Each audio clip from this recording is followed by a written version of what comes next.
The sun cast long shadows across the dusty streets of Willow Creek as Sophia Adams pulled her shawl tighter around her shoulders, the whispers that trailed behind her piercing deeper than the autumn chill. At 26, her empty arms and barren womb had become the favored topic at the general store, the church social, and anywhere else the townsfolk gathered to share their poison masked as concern. The year was 1878, and Willow Creek, Colorado, was like many frontier towns built on hopes, dreams, and unforgiving judgment. Sophia had arrived 3 years prior, a widow whose husband had succumbed to typhoid fever just months after their wedding, leaving her alone with nothing but the small inheritance that had purchased her modest millinery shop. "Morning, Mrs. Adams, Mrs. Patterson called out with false sweetness as Sophia passed the boarding house. "Another lovely day the good Lord has blessed us with, though I suppose it's different when you've no little ones to enjoy it with." Sophia nodded politely, her smile not quite reaching her eyes. "Good morning, Mrs. Patterson. Indeed, it is beautiful." She had long ago learned that engaging further only invited more barbs. The millinery shop stood at the quieter end of Main Street, a small haven where Sophia could lose herself in the creation of hats, trimmings, and the occasional wedding veil. Her fingers were nimble, her eye for color and style unmatched in 3 counties. Women who mocked her behind her back still sought her talents for special occasions. As she unlocked the door, the familiar scent of ribbons, fabric, and glue welcomed her. This space was hers alone, no whispers, no pitying glances. She lit the lamp and began arranging her workspace for the day's orders. The bell above the door jingled an hour later. Sophia looked up to see Martha Wilkins, the banker's wife, holding her daughter's hand. "Mrs. Adams," Martha nodded curtly. "Emily needs a new hat for Sunday service, something modest but appropriate for a 12-year-old. "Of course." Sophia smiled at the young girl. "Perhaps something in blue to match your eyes." Before Emily could respond, Martha interjected, "Nothing too fancy. We wouldn't want people thinking we're putting on airs. Besides, a proper mother would know what's suitable for a young lady." The barb struck precisely as intended. Sophia's smile remained fixed as she took Emily's measurements, asking gentle questions about her preferences while Martha examined the shop with critical eyes. "I heard the Miller boy is getting married next month," Martha remarked, running her fingers along a bolt of ribbon. "Sarah Peterson. Barely 19 and already expecting. At least she's fulfilling her purpose, poor thing." Sophia kept her focus on Emily. "Would you prefer flowers or perhaps a simple ribbon, my dear?" "I like the small roses," Emily whispered. "A fine choice." Sophia jotted notes in her order book. "It will be ready by Friday, Mrs. Wilkins." After they left, Sophia allowed herself a moment of weakness, pressing her palms against her work table until they stopped trembling. The town's cruelty had become routine, but some days cut deeper than others. The morning passed with a steady stream of customers. By noon, Sophia needed fresh air.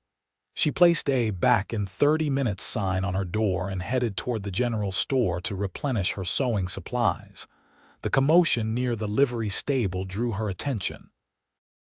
A wagon had pulled in, loaded with furniture and trunks. A tall man with broad shoulders was helping the livery owner unload while 2 young girls, perhaps 7 and 9, sat on the edge of the wagon, their legs swinging.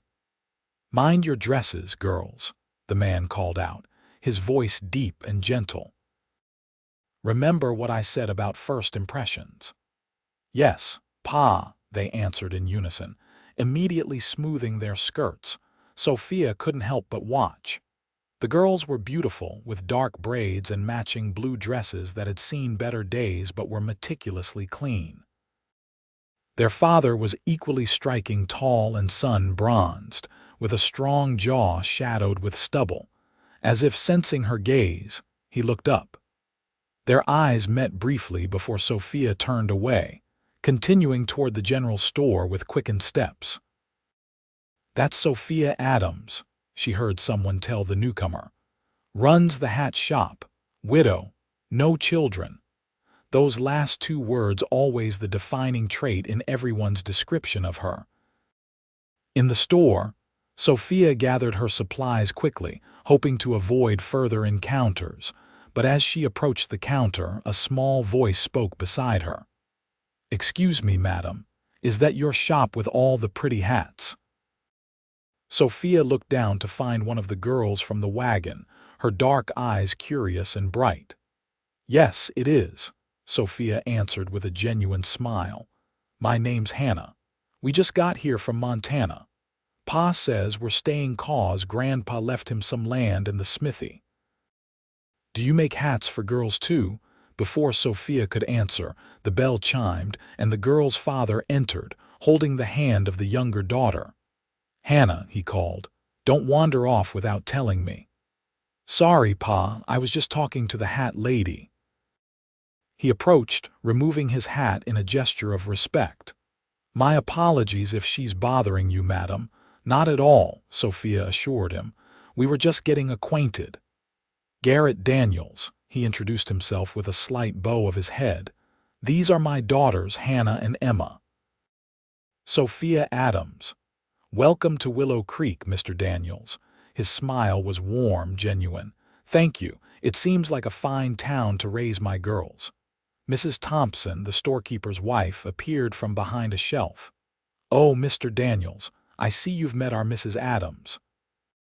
She's quite talented with hats, though she's never had the blessing of children herself." She looked pointedly at Sophia. "Such a shame when a woman can't fulfill her natural purpose." Sophia's cheeks burned. She nodded politely to the Daniels family and paid for her supplies, eager to escape. "Mrs. Adams," Garrett called as she reached the door. "My daughters will need new Sunday hats. Might we visit your shop tomorrow?" "Of course, Mr. Daniels. I open at 8. Sophia hurried back to her sanctuary, heart beating unusually fast. Something about the way Garrett Daniels had looked at her, not with pity or judgment, but simple respect, left her unsettled in a not entirely unpleasant way. The following morning, Sophia arrived early at her shop, arranging displays and dusting shelves with more care than usual. When the door opened promptly at 8, she found herself smoothing her hair before turning to greet the Daniels family. "Good morning," Garrett said, ushering his daughters inside. "As promised, we've come about those hats." "Good morning." Sophia knelt to the girl's level. "Would you like to see some of the styles I have for young ladies?"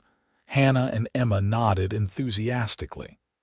"Pa says we need proper hats for church and school," Emma, the younger one, explained. "Our old ones got ruined when the creek flooded back home."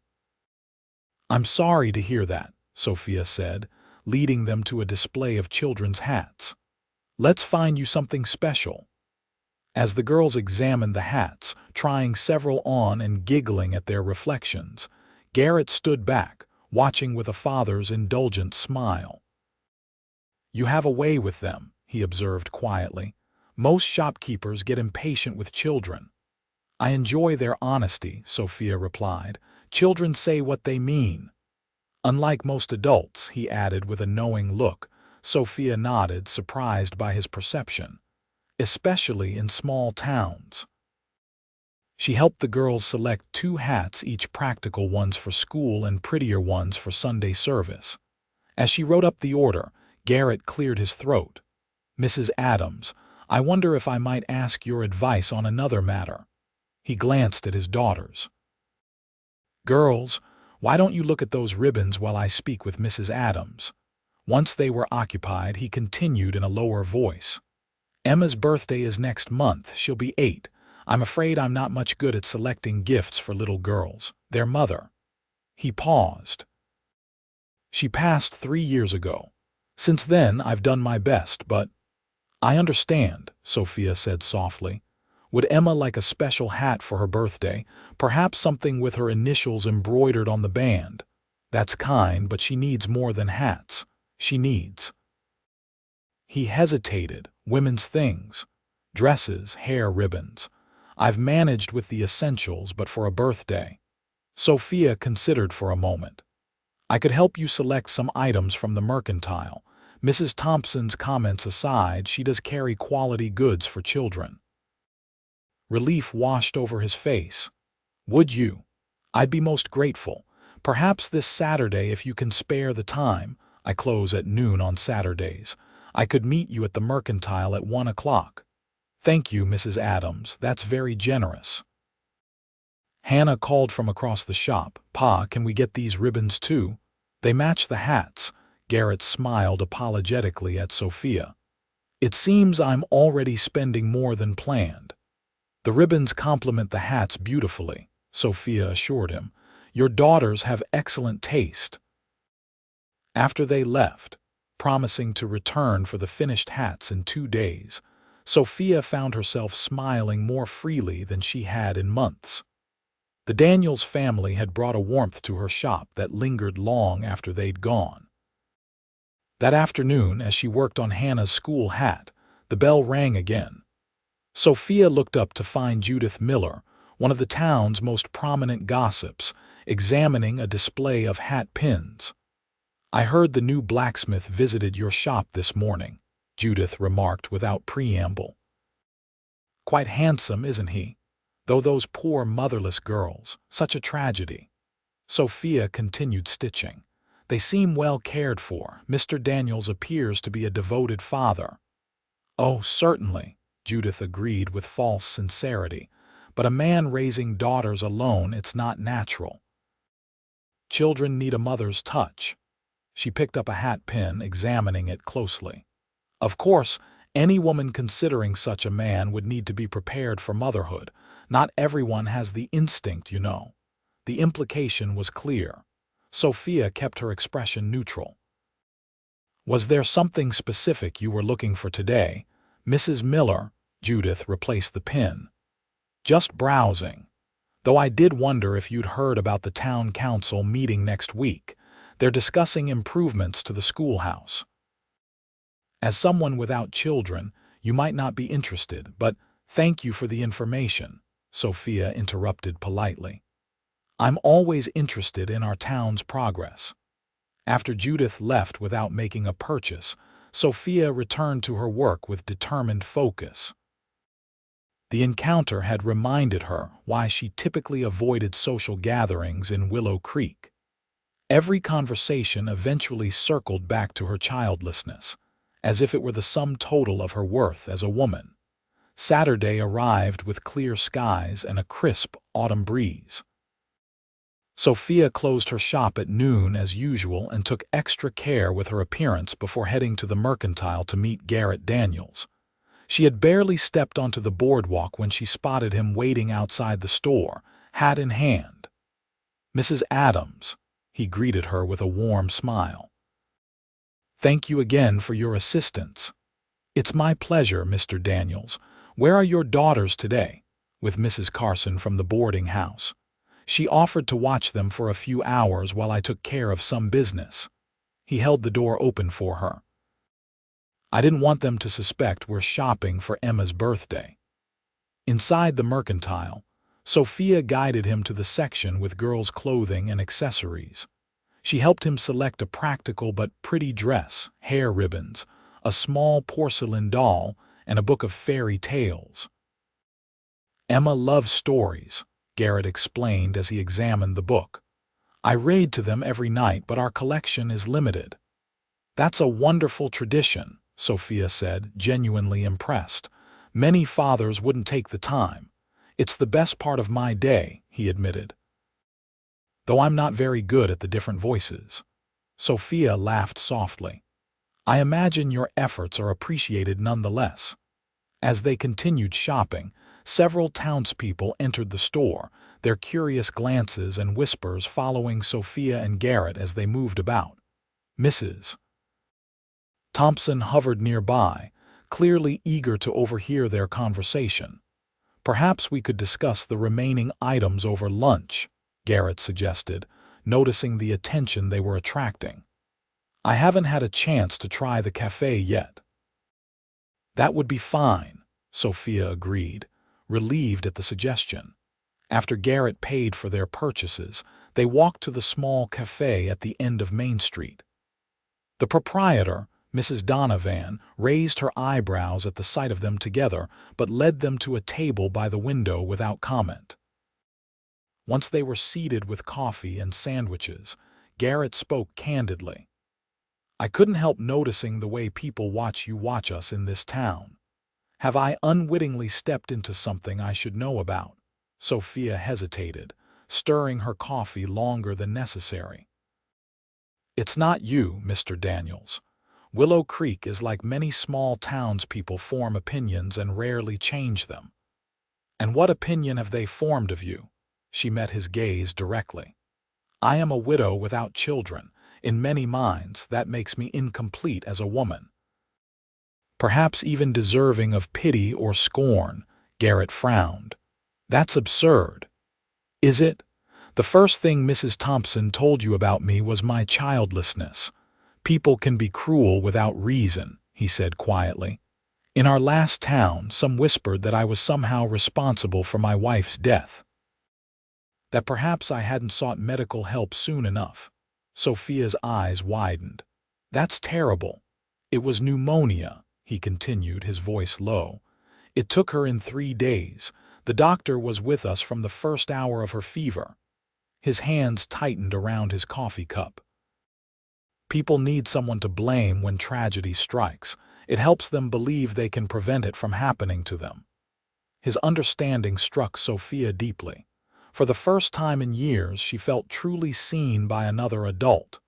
May I ask, he said carefully, is your condition by choice or circumstance? In another context, from another person, the question would have been unforgivably intrusive. But there was no judgment in his eyes, only genuine interest. My husband and I had only been married 4 months when he died, she explained. We had hoped for children, but there wasn't time. Since then, she paused, considering her words. The opportunity has not presented itself, nor have I sought it outside of marriage. Garrett nodded, respecting her principles without requiring further explanation. My Catherine and I were blessed with our girls, but it wasn't easy for her. We lost 2 babies before Hannah was born. I'm sorry, Sophia said softly. Life on the frontier is hard, especially for women and children. He looked out the window at the bustling Main Street. That's why I decided to settle here. The town has a proper doctor, a good school. I want my girls to have opportunities. They're fortunate to have a father who thinks of their future.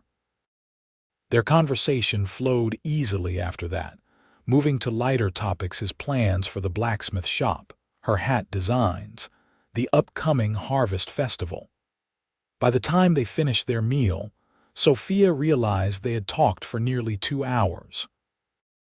I should check on the girls, Garrett said as he paid for their lunch. Thank you for your help today, Mrs. Adams.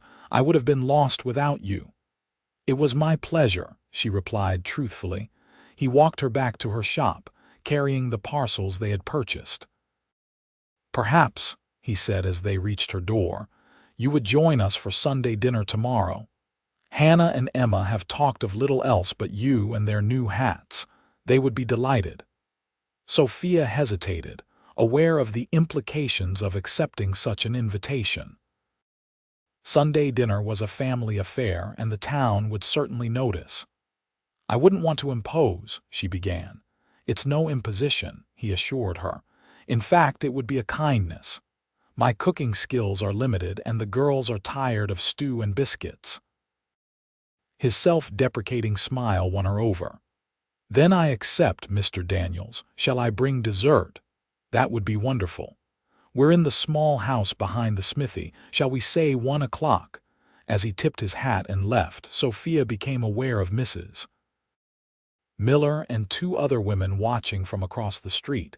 their expressions a mixture of shock and avid interest. By evening, the entire town would know she had dined with Garrett Daniels and accepted an invitation to his home. For once, Sophia found she didn't care. Sunday morning brought an unusual sense of anticipation. Sophia dressed carefully for church in a blue dress she'd rarely worn, adding a hat of her own design, modest but becoming.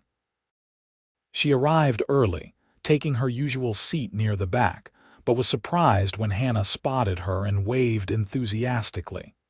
"Mrs. Adams, come sit with us," the girl called, earning several disapproving looks from nearby parishioners.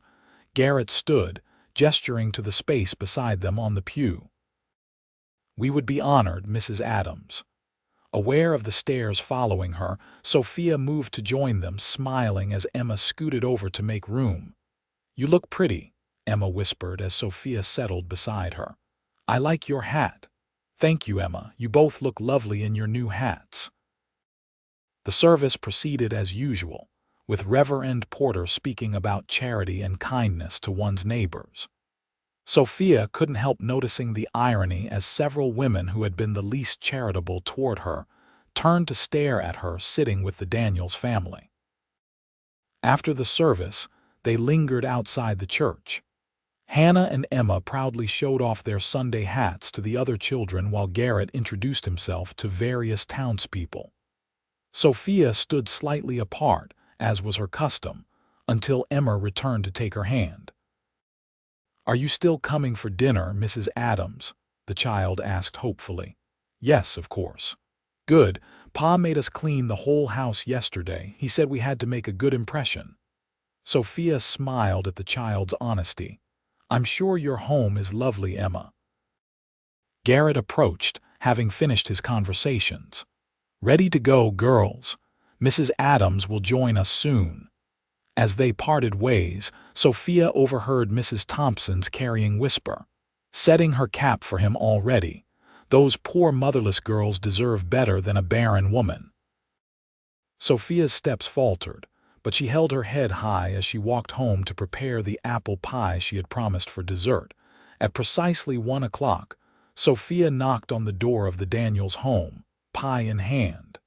Hannah opened it immediately, as if she'd been waiting just inside. "Pa, she's here," the girl called excitedly before turning back to Sophia. "We made chicken and dumplings. Pa only burned them a little." "Hannah," Garrett admonished gently as he appeared behind her, wiping his hands on a towel. "That's not how we greet guests." He smiled at Sophia. "Welcome, Mrs. Adams. Please excuse our informal welcome." "I find it refreshingly honest," Sophia replied, stepping inside. The house was small but neat, with simple furniture arranged to make the most of the space. A fireplace dominated one wall of the main room, with a dining table and 4 chairs nearby. The kitchen area was visible through a doorway, and Sophia glimpsed a pot steaming on the stove. "Emma's setting the table," Garrett explained. "We don't entertain often, I'm afraid." "Let me help," Sophia offered, placing her pie on a sideboard and removing her shawl. Despite Garrett's protests, she soon found herself in the kitchen, checking the dumplings while he carved the chicken.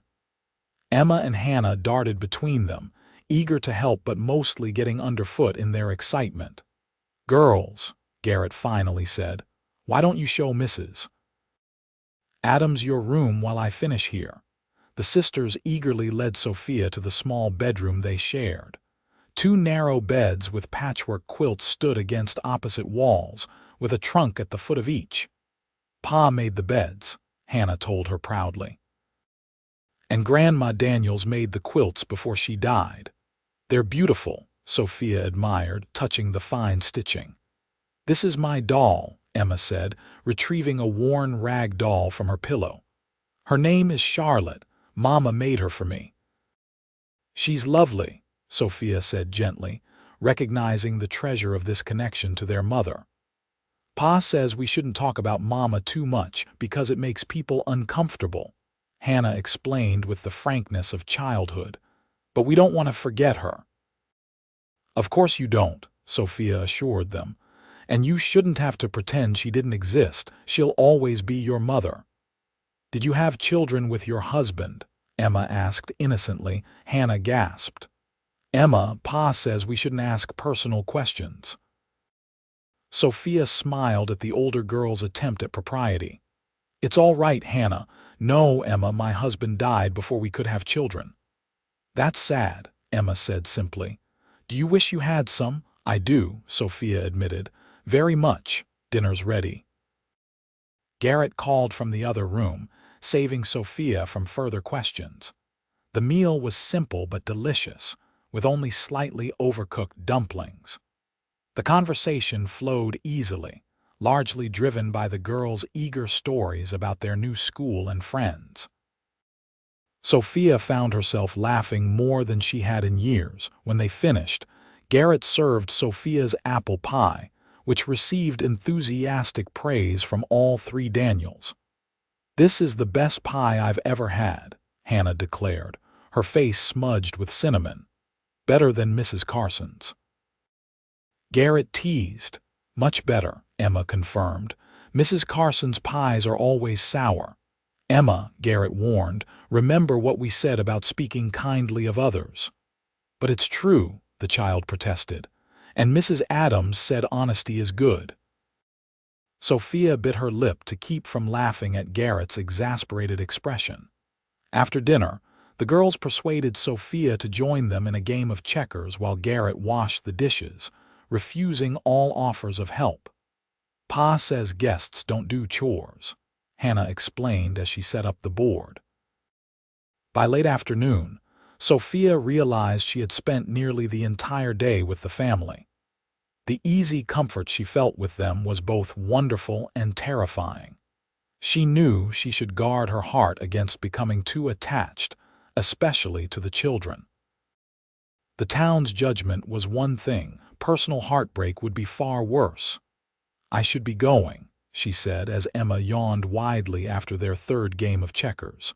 Thank you for a lovely day. Can Mrs. Adams come again next Sunday? Hannah asked her father. Garrett looked to Sophia. You're always welcome, Mrs. Adams, though I understand if you have other commitments. I would like that very much, she found herself saying. Garrett insisted on walking her home, despite her protests that it was unnecessary. As they strolled through the quiet Sunday streets, he offered her his arm. My daughters are quite taken with you, he said as they walked. I haven't seen them so animated since before their mother died. They're wonderful girls, Mr. Daniels. You've done an admirable job raising them alone. He sighed. I do my best, but there are things they need that I can't provide. A woman's guidance, especially as they grow older. Sophia nodded, understanding all too well what he was alluding to. They still have some years before those concerns become pressing. Perhaps, but Hannah is already showing signs of approaching womanhood. There will be questions I'm not equipped to answer. They walked in silence for a moment before he spoke again. Mrs. Adams, Sophia, I hope I'm not being too forward, but I've enjoyed your company tremendously. I wonder if you might consider calling on us occasionally as a friend to the family. The girls would benefit from your influence and he hesitated. I would value your company as well. Sophia felt her pulse quicken. I would like that, Mr. Daniels. Garrett, please. If we're to be friends. Garrett, she repeated, the name feeling intimate on her lips. They had reached her small house behind the millinery shop. Sophia turned to face him, suddenly aware of how close they were standing. Thank you for a wonderful day, she said softly. The pleasure was ours. He took her hand and bowed slightly over it, a formal gesture that nonetheless sent warmth spreading through her. Until Wednesday. Wednesday, for Emma's reading lesson. You did agree to help her with the difficult words, remember? Sophia smiled, recalling the conversation over dessert.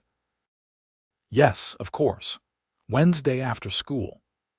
As she watched him walk away, Sophia felt a mixture of joy and trepidation. In one day, the Daniels family had brought more light into her life than she'd known in years. Yet she couldn't ignore the whispers that would intensify, the judgments that would sharpen. Willow Creek had already decided she was unfit for motherhood. Would they now try to protect Garrett's daughters from her influence?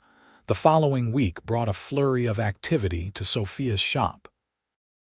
Word had spread about Garrett Daniels' interest in the widow Adams, and suddenly, every woman in town needed a new hat or ribbon or button fixed. Each visit came with probing questions thinly disguised as friendly conversation. "Those poor girls must be desperate for a mother figure if they're attaching themselves to you so quickly," Mrs. Thompson remarked while examining a hat. "Of course, Mr. Daniels probably isn't thinking clearly either. A man alone with daughters, it's not proper." Sophia maintained her composure, focusing on her work rather than the barbs. "The girls are well behaved and bright. Mr. Daniels has raised them admirably." "But for how long?" Mrs. Miller interjected from where she sat waiting for her own hat to be trimmed. "Girls need a woman's guidance as they grow, someone who understands what it means to be a mother." The implication was clear and familiar. Sophia had heard variations of this argument her entire time in Willow Creek. "I'm sure Mr. Daniels will make appropriate arrangements for his daughter's upbringing," Sophia replied evenly. Wednesday afternoon, Emma arrived at the shop promptly after school, clutching her reader and practically bouncing with excitement. "Pa says I can stay until closing time," she announced. "Then he'll come walk us both home for supper. He's making his special stew."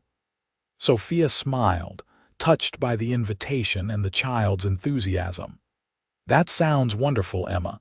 Shall we start with your reading while I finish Mrs. Peterson's hat?" They settled into a comfortable routine, with Emma reading aloud while Sophia worked, occasionally helping with difficult words or explaining meanings. The bell chimed several times as customers entered, each one finding a reason to linger and observe the domestic scene.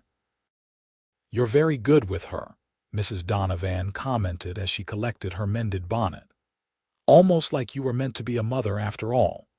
The backhanded compliment stung, but Sophia merely thanked her and continued guiding Emma through a particularly challenging passage about a lost sheep.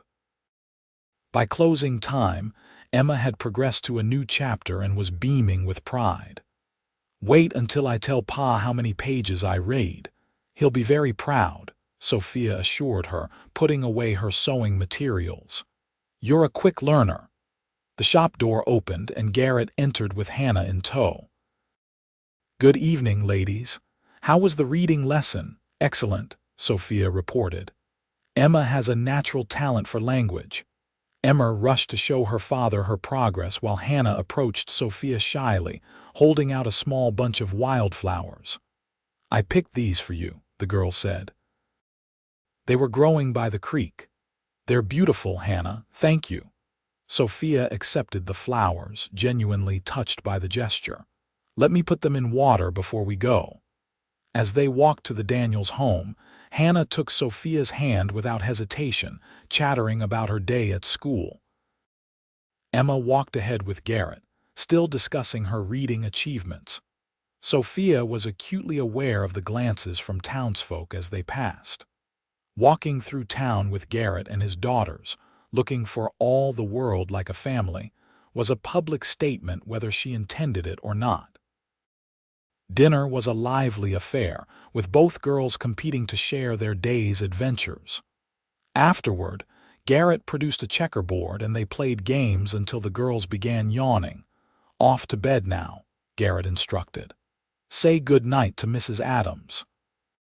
To Sophia's surprise, both girls hugged her before heading to their room. The unexpected physical contact, the first embraces she'd received in years, left her momentarily speechless. "I hope they weren't too forward," Garrett said as he returned from tucking them in. "They've become quite attached to you." "I don't mind," Sophia admitted, her voice soft. They're wonderful children. They sat in companionable silence before the fire for a few minutes before Garrett spoke again. Sophia, I've been meaning to ask you something. The Harvest Festival is next weekend. I wondered if you might consider attending with us. The Harvest Festival was Willow Creek's largest social event of the year, with the entire town gathering for food, dancing, and celebration. Sophia had attended in previous years, but always remained on the periphery, helping with preparations but slipping away before the dancing began. As your escort, Garrett clarified when she didn't immediately respond. I'd be honored if you'd accompany me. Sophia's heart raced at the formal request. This would be more than a neighborly visit or a reading lesson. This would be a public declaration of courtship. People will talk, she said quietly. People already talk, he countered with a gentle smile. At least give them something worth discussing. She laughed despite herself. You're not concerned about what they'll say, about me.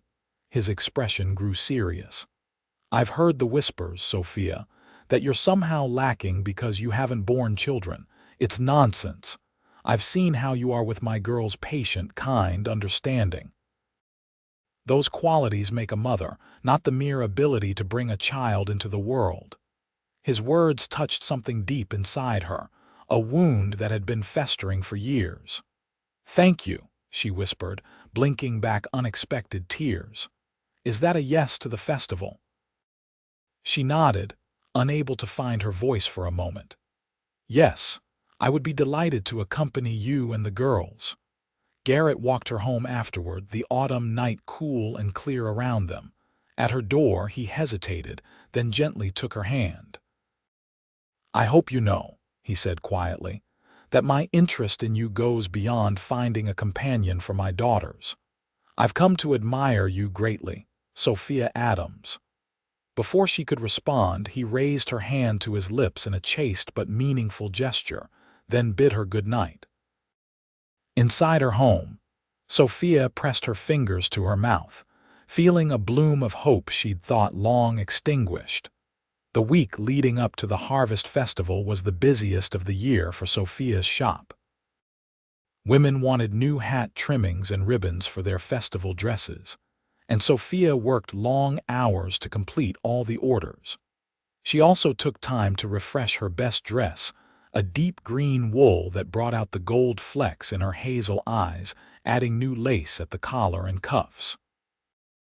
Emma and Hannah visited the shop daily after school, ostensibly for reading practice but clearly eager for Sophia's company. They helped with small tasks, sorting ribbons or sweeping the floor, while sharing stories about their day. On Friday afternoon, as Sophia was teaching Hannah how to make a simple ribbon flower, Mrs. Thompson entered the shop with her daughter. My, she remarked loudly, playing at motherhood already. I suppose it's natural to want what you can't have.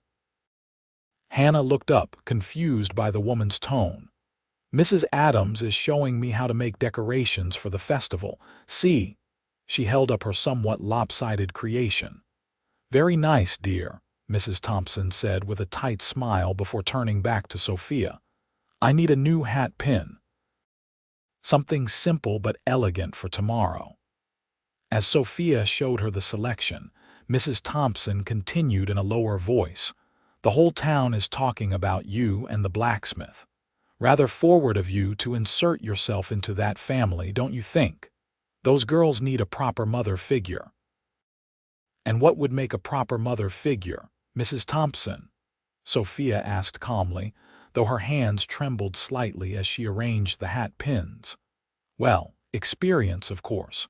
Someone who understands the responsibilities of motherhood firsthand. The older woman selected a pin with a pearl head. This one will do. As she paid, Mrs. Thompson added, I'm only concerned for those children, you understand. It's not right to give them false hopes. What happens when Mr. Daniels realizes you can't give him more children? Men want sons, after all. Hannah had stopped her work and was watching the exchange with wide eyes. Sophia managed a polite "good day, Mrs. Thompson" as the woman left, then turned to find the girl staring at her. "Why was she being mean to you?" Hannah asked directly. Sophia sighed, sitting down beside her. "Some people in town think I wouldn't make a good mother because I haven't had children of my own." "That's stupid," Hannah declared with childish certainty. "You're better than lots of mothers. Bessie Thompson's ma never listens to her and always makes her wear itchy dresses." Despite her distress, Sophia couldn't help smiling at the girl's assessment. "It's not polite to call things stupid, Hannah. Pa says it's not polite to be cruel either, and that's what Mrs. Thompson was being." Hannah returned to her ribbon flower with determination. "I think you'd be a wonderful mother." The simple statement, delivered with complete conviction, brought tears to Sophia's eyes. She busied herself with tidying a shelf until she could compose herself. That evening, Garrett came to the shop alone just as Sophia was closing. He had sent the girls home with Mrs. Carson, he explained, because he wanted to speak with Sophia privately. "Hannah told me about Mrs. Thompson's visit," he said without preamble. "I wanted to make sure you were all right." "I'm fine," Sophia assured him, though the confrontation had shaken her more than she cared to admit. "It's nothing I haven't heard before." Garrett's expression darkened. "It's cruel and uncalled for. You've been nothing but kind to my daughters." He paced the small shop, clearly agitated.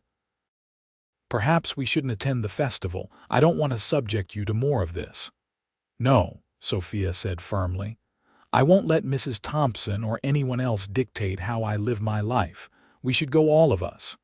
He stopped pacing, a slow smile spreading across his face. "You're quite remarkable, Sophia Adams." "Hardly. I'm just tired of hiding." Garrett approached, taking both her hands in his. "Then we'll face them together. I want you to know that whatever happens tomorrow, my feelings for you are genuine and growing stronger each day." Their eyes met, and Sophia felt the shift between them from friendship to something deeper. When Garrett leaned forward, his intention clear, she met him halfway.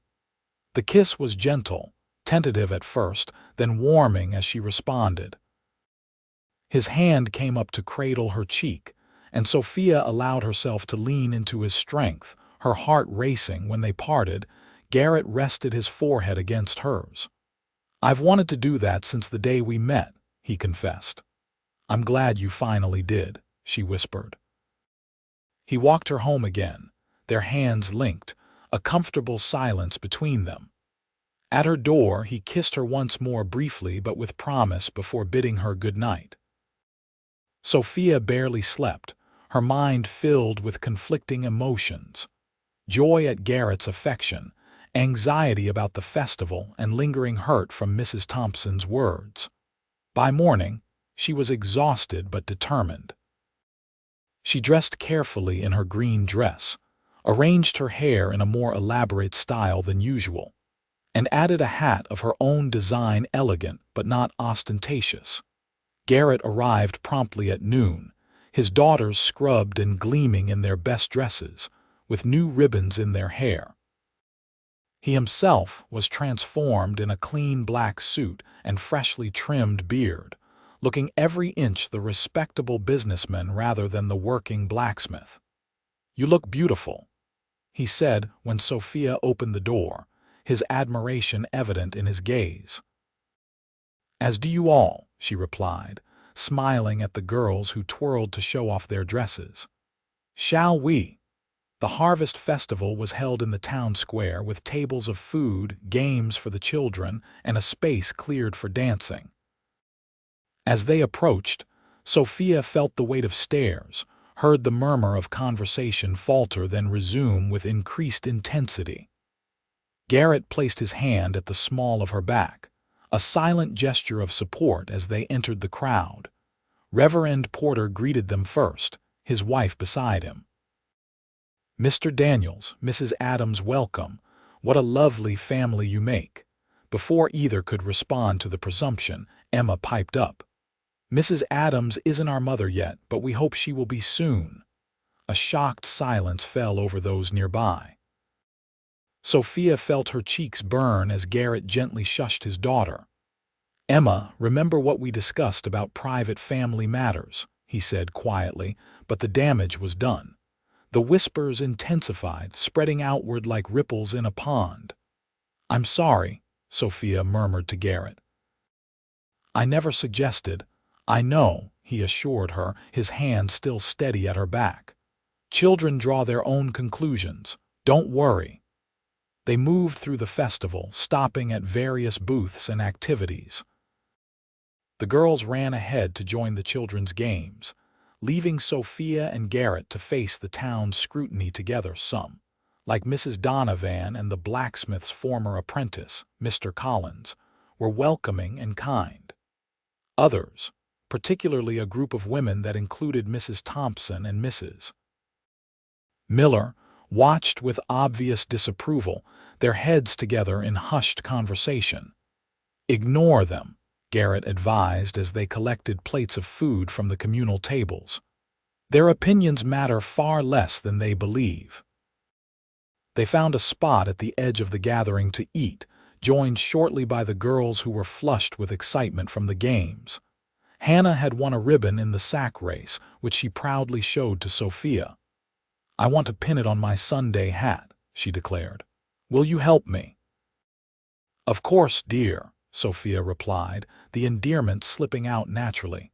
As the afternoon progressed to evening, lanterns were lit and the musicians set up for dancing.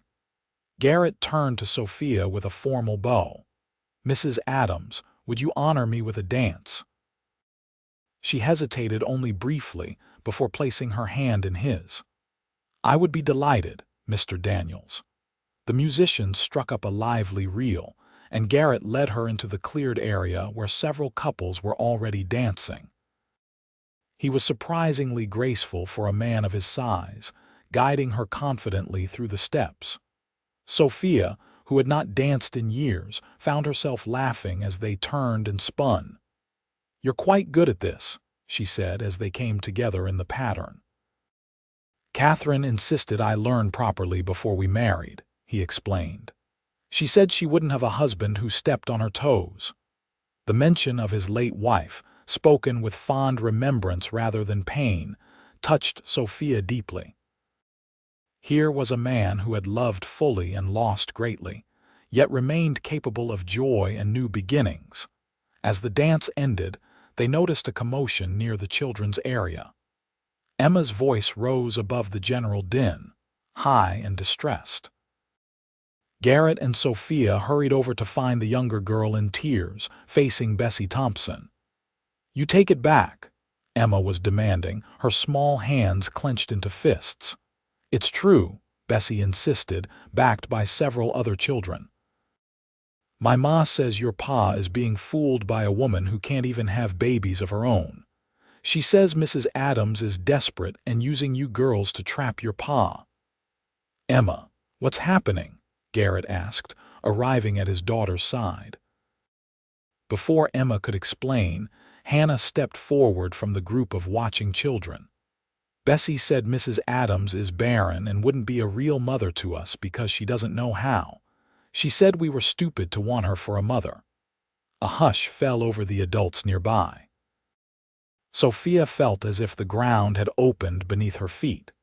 The cruelty of it, using children as weapons in adult prejudices, struck her speechless. Garrett's face darkened with anger. He knelt between his daughters, placing a hand on each of their shoulders. "Bessie is repeating unkind things she's heard from adults who should know better. It's not your concern, nor is it true."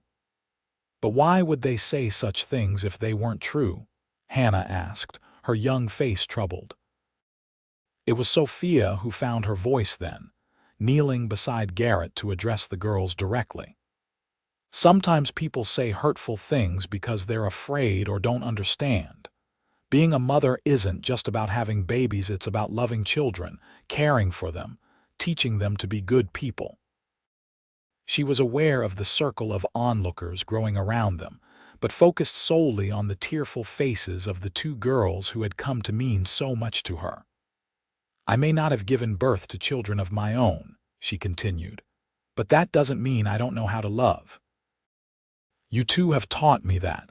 Emma threw her arms around Sophia's neck. "I don't care what they say, I want you to be our mother."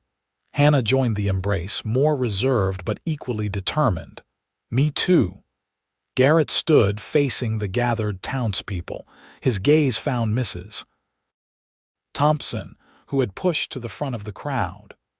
"I've heard the whispers about Mrs. Adams and myself since we arrived in Willow Creek," he said, his deep voice carrying clearly. "I've ignored them out of respect for this community. But I will not stand by while children are used to spread malice and judgment." Mrs. Thompson stepped forward, chin raised defiantly. "We're only concerned for the welfare of your daughters, Mr. Daniels. They need proper mothering, which Mrs. Adams, through no fault of her own perhaps, cannot provide." "And what constitutes proper mothering in your view, Mrs. Thompson?" Garrett challenged. "Is it bearing children? Or is it loving them, nurturing them, teaching them to be compassionate human beings?" Before she could answer, Hannah pulled away from Sophia and faced the crowd. "Mrs. Adams is the nicest lady in this whole town. She listens when I talk and doesn't tell me to hush like most grown-ups. She helps Emma with her reading and taught me how to make ribbon flowers. She makes us feel special." Emma nodded vigorously beside her sister. "And she makes the best apple pie, better than yours, Mrs. Thompson." A ripple of uncomfortable laughter passed through the crowd. "Out of the mouths of babes," Reverend Porter said into the awkward silence that followed. "Perhaps we adults could learn something from these children about what truly matters in nurturing the young." Mrs. Thompson's face had flushed an angry red. "Well, I never. To be lectured by children on matters they can't possibly understand." "I think they understand perfectly," Garrett replied calmly. "They recognize kindness and love when they experience it, without the prejudices we adults have accumulated." He turned to Sophia, who still knelt with one arm around each girl, and extended his hand to help her up. As she rose, he kept her hand in his, facing the town together. "I had planned to do this privately," he said, his eyes on Sophia, "but perhaps this is better.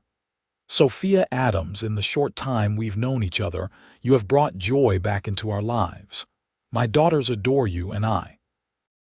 He paused, his voice softening. "I have grown to love you.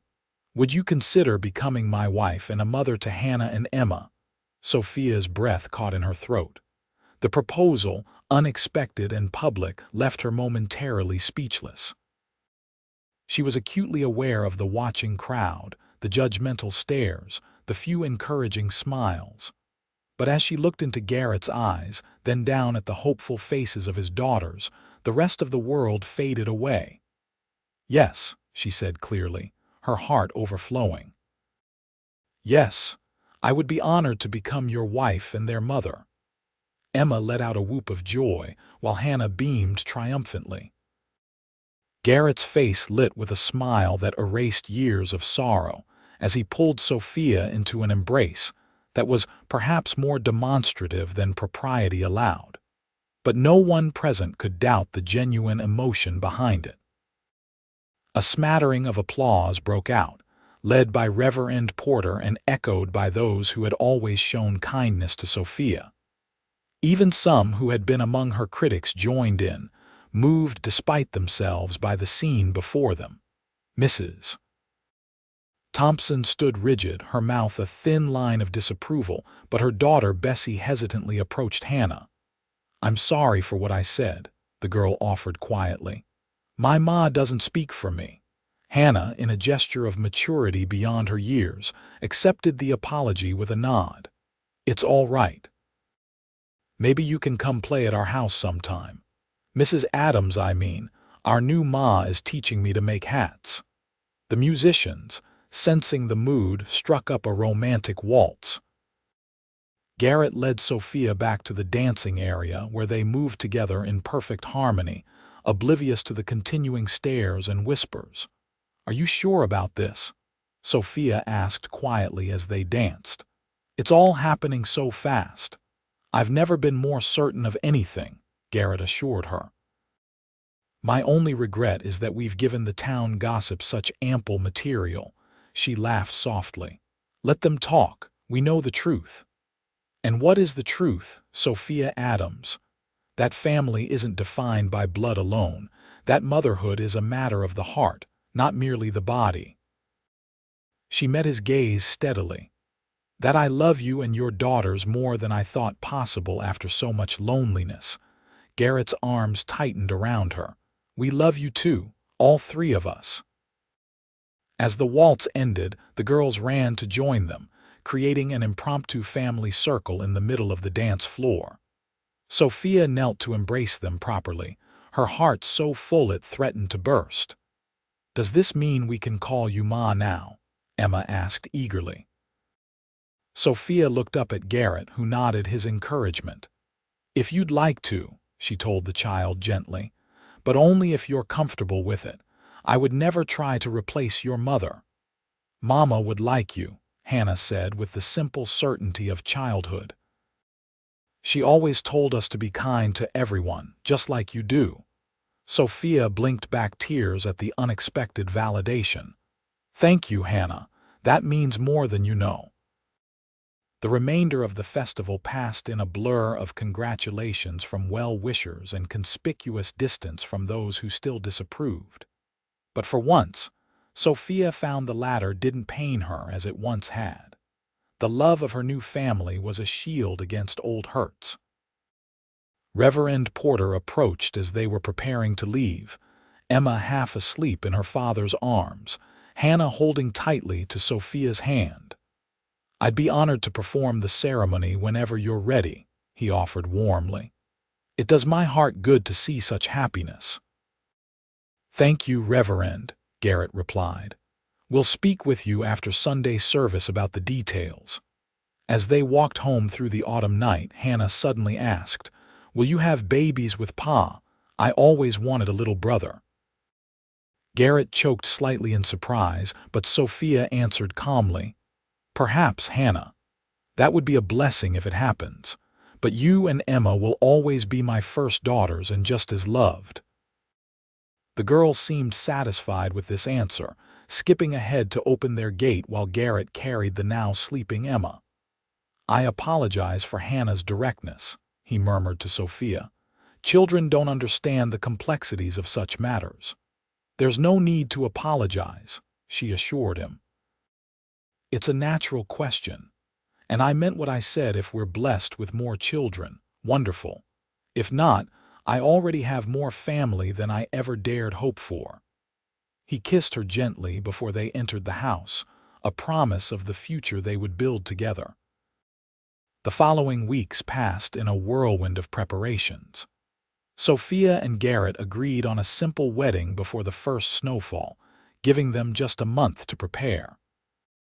The girls were ecstatic, helping with every detail from Sophia's dress, a new creation of pale blue silk ordered from Denver, to the cake. Mrs. Donovan volunteered her services, partly as atonement for past judgments. Not everyone in town embraced the match. Mrs. Thompson and her circle maintained a cool distance, though they were now careful not to voice their criticisms where the children might hear. But for each person who disapproved, there seemed to be another who had reconsidered their position, approaching Sophia with tentative overtures of friendship. "I may have misjudged you," Mrs. Miller admitted one day as she visited the shop to order a hat for the wedding. "My Thomas says the way you are with those girls is what matters, not whether you've borne children of your own." "Thank you," Sophia replied simply, recognizing the effort such a statement cost the proud woman. Sophia continued to run her millinery shop, though she now closed early 3 days a week to help Emma with her reading and Hannah with her sewing. The girls divided their time between the shop after school and the smithy where Garrett worked, creating a new family routine that felt increasingly natural. One evening, as they sat by the fire after the girls had gone to bed, Garrett took Sophia's hand. "I've been thinking about our living arrangements after the wedding," he began. "This house is rather small for 4 people. I've spoken with Mr. Jenkins about the Taylor property, the 2-story house near the school that's been vacant since the Taylors moved to California." "That's a beautiful home," Sophia said, surprised. "But can we afford it? The smithy is doing well, and with your shop's income, yes. Mr. Jenkins is willing to sell at a fair price, especially since we can move in before winter and prevent any damage from the empty house standing through the cold months." "A new home for our new beginning," Sophia mused, already imagining the girls in the spacious bedrooms upstairs, perhaps even a nursery someday. "I think it's perfect." As the wedding day approached, Sophia found herself increasingly welcomed into the community. Women who had once whispered behind her back now sought her advice on hat styles or invited her to tea. The change wasn't universal. Some held firmly to their judgment, but enough minds had shifted to make Willow Creek truly feel like home for the first time. The ceremony itself was simple but beautiful, held in the small church on a crisp November morning. Hannah and Emma stood beside Sophia, proudly wearing matching dresses and hats they had helped design. Garrett waited at the altar, his face lighting up as Sophia walked down the aisle on the arm of Mr. Collins, who had volunteered to give her away. "Dearly beloved," Reverend Porter began, his voice warm with genuine pleasure. "We are gathered here today to witness the union of Garrett Daniels and Sophia Adams in holy matrimony, and to celebrate the creation of a family." When it came time for the vows, Sophia had a surprise. After repeating the traditional words, she knelt to face Hannah and Emma. "I make these promises to you as well," she said, taking their small hands in hers.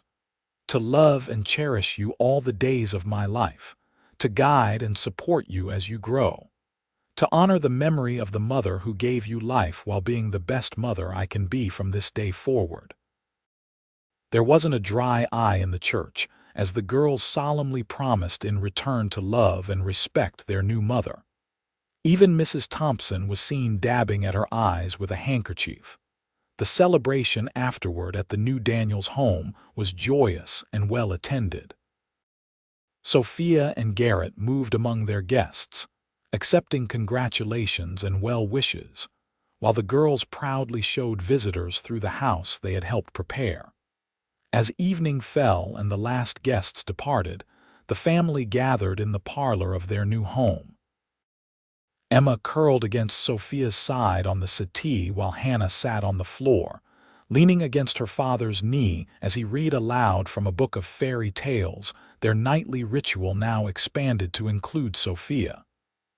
"And they lived happily ever after," Garrett concluded the story, closing the book. "Time for bed, girls."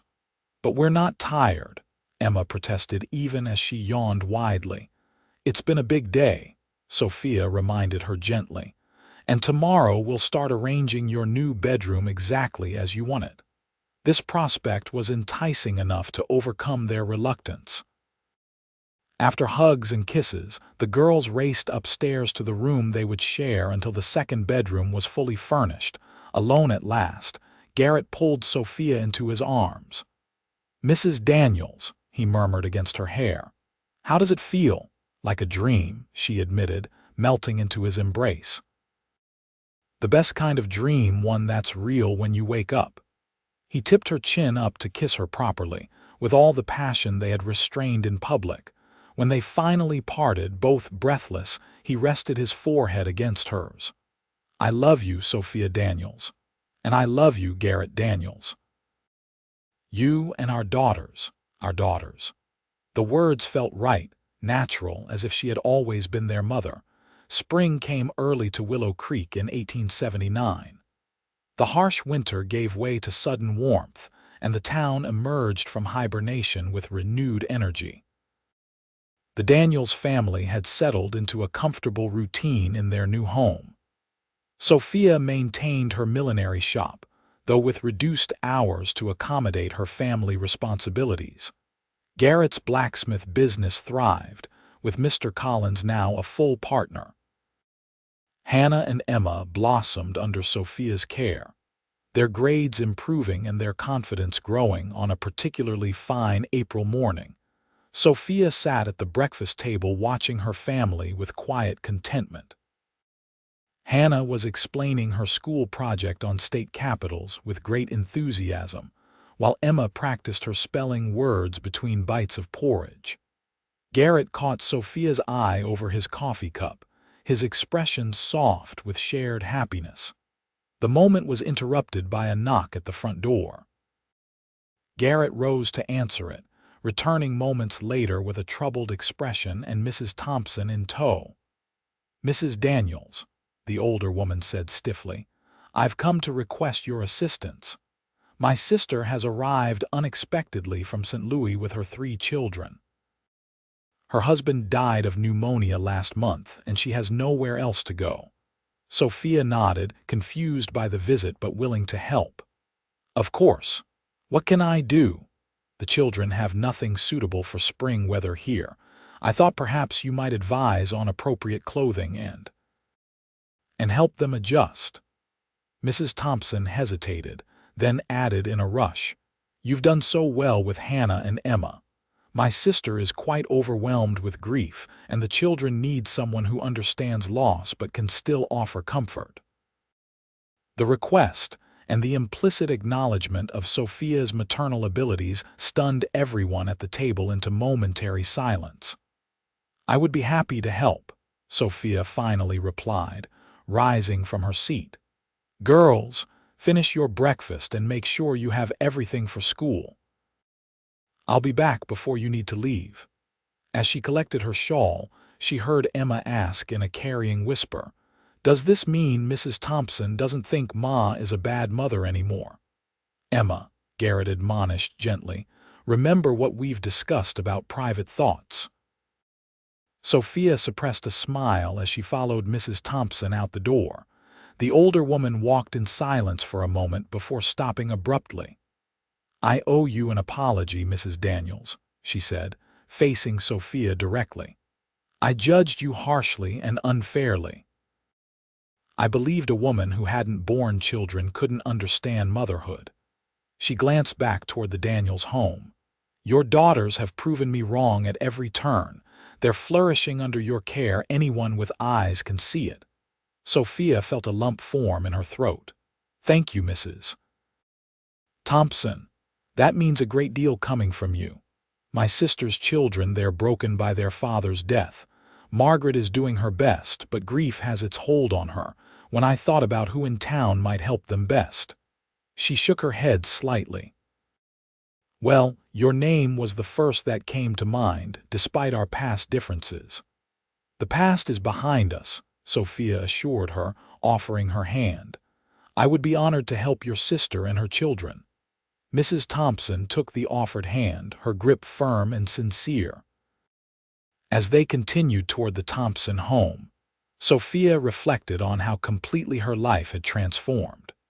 From the lonely widow mocked for her empty arms to a mother whose maternal qualities were now sought by former critics, the journey had been difficult but infinitely rewarding.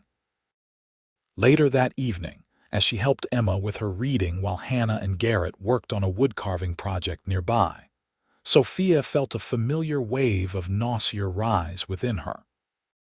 She had been experiencing these spells for several weeks now, but had kept the suspicion to herself until she could be certain. "Are you all right, Ma?" Emma asked, noticing her sudden pallor. "You look sick." "I'm fine, sweetheart. Just a little tired." Garrett looked up, concern crossing his features. "Perhaps you should rest. You've been pushing yourself too hard with the shop and helping Mrs. Thompson's family." "Perhaps I will lie down for a bit," she agreed, kissing Emma's forehead before rising. "Continue with your reading. I'll check your progress when I return." In the privacy of their bedroom, Sophia sat on the edge of the bed, one hand resting on her still flat abdomen. Dr. Collins had confirmed her suspicions just yesterday, but she had wanted to wait for the perfect moment to share the news with her family. The door opened quietly and Garrett entered, his brow furrowed with concern. "Sophia, what is it? You've been pale and tired for days now." She looked up at her husband, love swelling within her. "I'm with child, Garrett. Dr. Collins confirmed it yesterday." His expression transformed from worry to wonder in an instant. "A baby, we're having a baby," Sophia nodded, tears of joy filling her eyes. "In autumn, around the anniversary of our wedding." Garrett dropped to his knees before her, gathering her hands in his. "Oh, Sophia, my love. Are you happy about this?" "Happier than I can express," she whispered, "though a little frightened too." "That's natural, I think." He placed his hand gently over hers on her abdomen. Catherine was terrified with each pregnancy, but she said the joy outweighed the fear. The mention of his first wife no longer brought pain, only fond remembrance and gratitude for the daughters she had given him. Sophia smiled, squeezing his hand. "I was thinking we might tell the girls this weekend, after we visit Catherine's grave. I'd like them to know we're not replacing their mother, only expanding our family." Garrett's eyes filled with tears of his own. "You are an extraordinary woman, Sophia Daniels." "I'm simply a mother who loves her family, all of her family." She pulled him up to sit beside her on the bed. "Do you think they'll be happy about a new brother or sister?" "They'll be ecstatic," he assured her. "Hannah has been dropping hints about wanting a baby in the house since Christmas." A knock at the door interrupted them. Hannah's voice came through the wood. "Pa, Ma, is everything all right?" "Come in, sweetheart," Sophia called. Hannah entered, followed closely by Emma. Both girls looked worried. "Are you sick, Ma?" Emma asked, climbing onto the bed beside her. "You're not going to die, are you, like our first mama?" "No, darling," Sophia assured her quickly, pulling her into a hug. "I'm not sick and I'm not going anywhere." Garrett and Sophia exchanged a glance, a silent conversation passing between them before he nodded slightly. "Girls," Sophia began, holding out her arm so Hannah could join the embrace, "your father and I have some news to share. It seems that God has blessed our family with a new addition. You're going to have a little brother or sister in the autumn." There was a moment of stunned silence before both girls erupted in excitement. "A baby," Hannah exclaimed. "In our house." "Is it a boy or a girl?" Emma demanded. "I want a sister. We don't know yet," Garrett explained, laughing at their enthusiasm. "We'll have to wait and see." "Can I help take care of it?" Hannah asked Sophia earnestly. "I'm old enough to be a real help." "Me too," Emma insisted. "I can sing to the baby, Mrs. Carson says I have a lovely voice." "We'll all take care of the baby together," Sophia assured them, her heart overflowing with love for these girls who had so readily accepted her as their mother. That's what families do. As the girls peppered them with questions about the baby, where it would sleep, what they would name it, when exactly it would arrive, Sophia caught Garrett's gaze over their heads. His eyes shone with the same joy and gratitude she felt, a silent acknowledgement of the miraculous journey that had brought them together. Later that night, after the girls were asleep and she lay in the shelter of her husband's arms, Sophia thought about the town that had once mocked her empty arms. How strange that those same judgmental whispers had ultimately led her to this perfect fullness, a loving husband, two beautiful daughters who called her Ma with complete conviction, and now a new life growing within her. "What are you thinking about?" Garrett murmured against her hair. "About how the things that cause us the most pain can sometimes lead us to our greatest joy," she replied, nestling closer to him. If the town hadn't been so cruel about my childlessness, I might never have noticed the way Emma looked at me that first day in the general store. I might never have accepted your invitation to help with her reading. And I might never have found the courage to court the most beautiful woman in Willow Creek, he added, his hand coming to rest protectively over her abdomen. So perhaps we owe Mrs. Thompson a debt of gratitude after all. Sophia laughed softly. Perhaps we do, though I doubt she'd see it that way. The town has changed its tune, Garrett observed. Have you noticed? No one questions your maternal abilities now. Not since Hannah stood up at the Harvest Festival and declared me the nicest lady in town, Sophia agreed. Children have a way of cutting through pretense to the heart of things. Our children especially, Garrett said proudly. They recognize goodness when they see it. As sleep began to claim her, Sophia whispered, I never imagined I could be this happy. You deserve every happiness, my love, Garrett replied, kissing her gently, and our family is just beginning. In the years that followed, the Daniels family grew and flourished.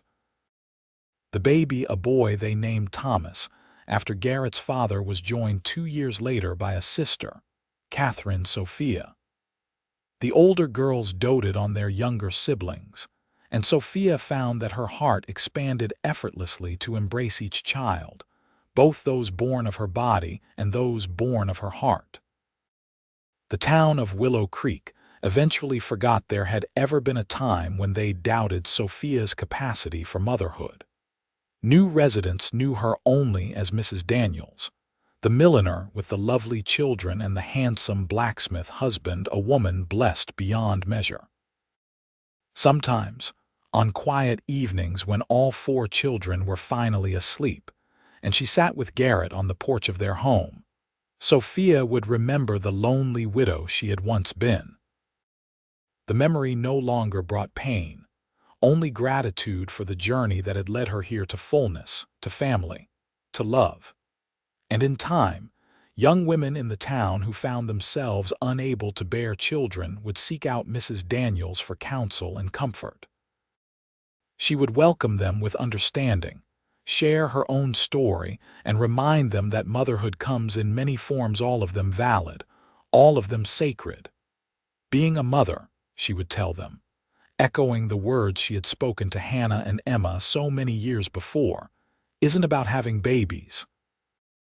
It's about having enough love to wrap around a child and help them grow into the person they're meant to be. It was a lesson Willow Creek had learned through the courage of one woman and the wisdom of 2 little girls who had recognized a mother's heart when they saw it, even when it beat in the chest of a woman the town had once mocked for her empty arms.